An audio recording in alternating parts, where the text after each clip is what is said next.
Indonesia is currently the fourth most populous country in the world, with a population of 249 million people, growing at an annual rate of about 1%.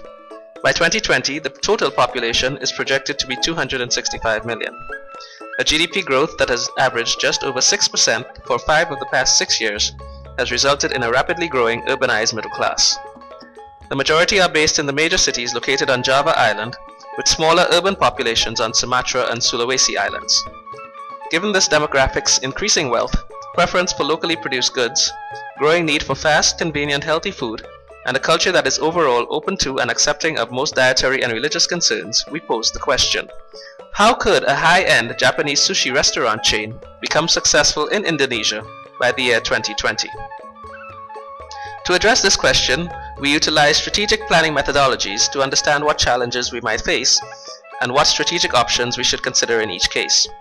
We define success for the restaurant chain as 100 or more distinct storefronts operating profitably in one or more major urban areas where our target market, Indonesia's middle and upper classes, live, work and play. We considered several macroeconomic factors, including the Indonesian government's rate of investment in the country's infrastructure, the openness of the economy to best business practices, and the government's willingness to support foreign direct investment. We also looked at the possibility that Indonesia's potential to become the world's fourth largest economy could challenge China's dominance in the Pan-Asian region. On a more micro level, we considered Indonesians' health consciousness and opinions about foreign foods, the effects of political corruption, and the local and regional environmental concerns of Indonesia's citizens. From this we developed two opposing but plausible scenarios: Mukai Kaze, or headwind, which corresponds to a protectionist scenario, and Oikaze, or fair wind, which corresponds to a transformative scenario. Both scenarios are structured around givens such as Indonesia's population growth rates, the effects of climate change, and a rapidly shrinking population of marine resources as countries in the region continue to overfish their waters. We also took into consideration a number of critical uncertainties that would affect our scenarios. The first is already approved government investments in the country's infrastructure between 2013 and 2017. The intended investment amount ranges from US $90 billion to US $160 billion. Second, the annual growth rate of Indonesia's GDP, which is dependent upon the world economy. Third, an expanding Indonesian middle class whose growth rate is a direct result of the GDP. Under these two scenarios, we considered two strategic options. The first is the proactive strategy of upstream expansion, which would mean investing in fish farming. The second is a flexible strategy which would incorporate various possibilities. One is horizontal mergers and acquisitions, which would entail buyouts of competitor restaurants. Another is launching a satellite brand of low-cost fast food sushi restaurants. And the third is partnering with local investors. Each option could be implemented or abandoned depending on how the critical uncertainties play out in each scenario. The Mukai Kaze scenario is an antagonistic scenario characterized by countries prioritizing sovereign over mutual interests. This prevents the international networking and collaboration necessary for addressing global crises such as environmental destruction. The capacity for proactive policy making is undermined, with countries reacting belatedly and disjointedly to rapidly changing circumstances and developments. Continued corruption at high government levels leads to a sharp reduction of funds actually available to be invested in Indonesia's infrastructure, from the planned US $160 billion down to US $90 billion. This drastic decrease in investment limits government's efforts to improve transportation, sanitation, and waste disposal, and inhibits the ability of the sushi chain to easily access supplies and markets for its menu. Further, a restrictive economic policy that imposes high taxes and stringent regulations on foreign-owned businesses severely curtails the Japanese company's ability to invest in the country, making it difficult to expand beyond its first family-style restaurant in Jakarta. The reduced investment also contributes to a slowdown of GDP growth, which eventually stagnates below 5% annually. The sluggish economy in turn creates a slower-growing middle class with less disposable income, resulting in less demand for the restaurant's meals. All this contributes to a correspondent reduction in the restaurant's target demographics. The investors are forced to recalibrate the restaurant's offerings and price points and launch its expansion as a low-cost, low-quality fast food chain. Countries in the region battle for control over rapidly diminishing marine resources, resulting in regional conflicts that promote mistrust and a refusal to cooperate to save the environment. Indonesia focuses on a few strategic partners to develop aquaculture and agriculture, but a protectionist environment prevents any extensive sharing of technological advancements. The suppliers control the markets, and the lack of proper cold storage and transportation facilities causes food prices to rise. Under this scenario's restrictive business policies, endemic corruption, slower pace of economic growth, and rapidly dwindling fish supplies, the sushi chain could employ the proactive strategy of investing in aquaculture farms to ensure a guaranteed and reliable supply of sushi-quality seafood. However, because of the limited international sharing of technology resources and concurrent regional hostilities over fishing rights, the farms would be small-scale and heavily guarded.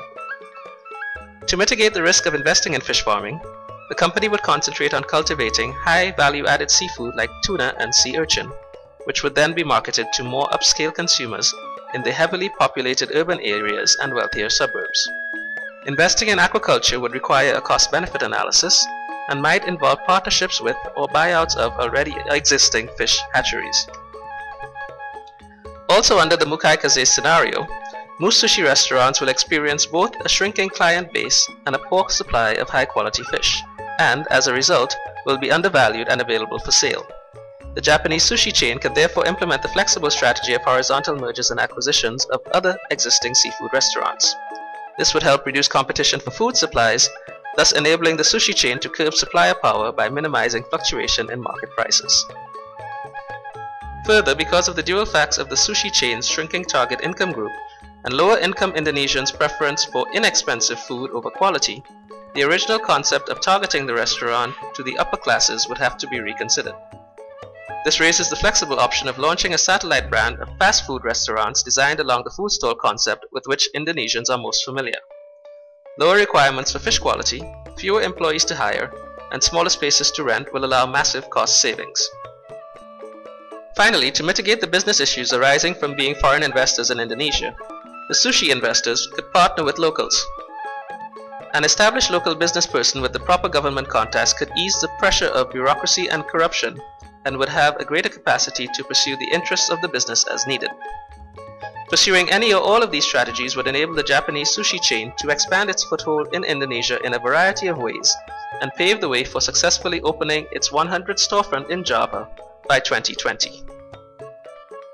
The Oikaze scenario is a transformative scenario characterized by world nations cooperating in a manner that prioritizes mutual benefit and understanding. Its hallmark is effective leadership that implements proactive strategies to prevent or mitigate global crises via the dual methods of shared governance and responsibility. Because tensions between nationalistic and global concerns are minimized, the world and individual economies are able to grow along a path of sustainable development. Under this scenario, the Indonesian government proceeds with its proposed US $160 billion infrastructure investment from 2013 to 2017. Providing improvements in transportation, cold storage, waste disposal, and sanitation, these infrastructure upgrades enable the sushi restaurant investors to develop a proper supply chain for its initial restaurants in Jakarta. Concurrent improvements in technology infrastructure such as broadband and internet availability enable the restaurant to engage in social media and other types of viral marketing that encourage young Javanese to patronize their stores. Increased annual GDP growth to over 7% assures a growing, increasingly wealthy target market with more disposable income. The continuing empowerment of the middle classes and their access to information technology enables them to express their concern about Indonesia's standing in the world. This gives impetus to the already initiated crackdown on the culture of corruption that has consistently drained money away from investment goals and results in a less corrupt, more business-oriented economic and political environment.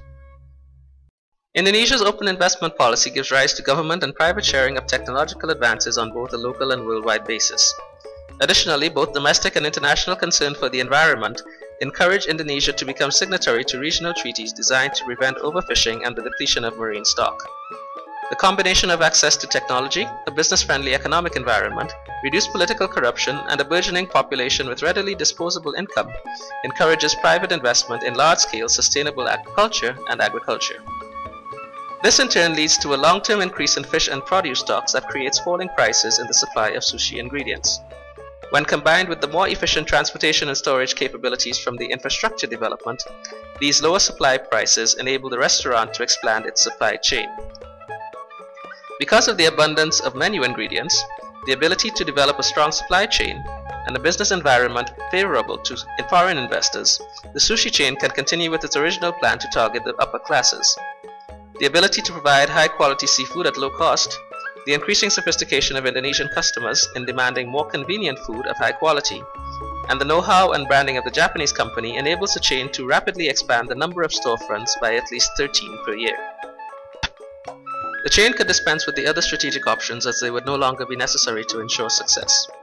The abundance of fish at low prices limits supplier power and negates both the need to invest upstream in aquaculture and to pursue the horizontal M&A strategy. Additionally, the quality of the available fish stocks enables the restaurant to retain its original upper-class target market, dispensing with the fast food option. Finally, because of the friendly business environment and minimal corruption, there would be no need to partner with local business people as a failsafe. The company's ability to grow its business in an organic fashion while targeting the high-end market greatly improves its profitability margins. Following the infrastructure improvements to the areas where the new middle classes are forming makes it feasible to open restaurants in smaller Javan cities. The improved supply chain enables the sushi chain to expand ultimately to the less populous restaurants in the archipelago, Sumatra and Sulawesi, thereby ensuring the successful opening of the 100th restaurant in the chain by 2020.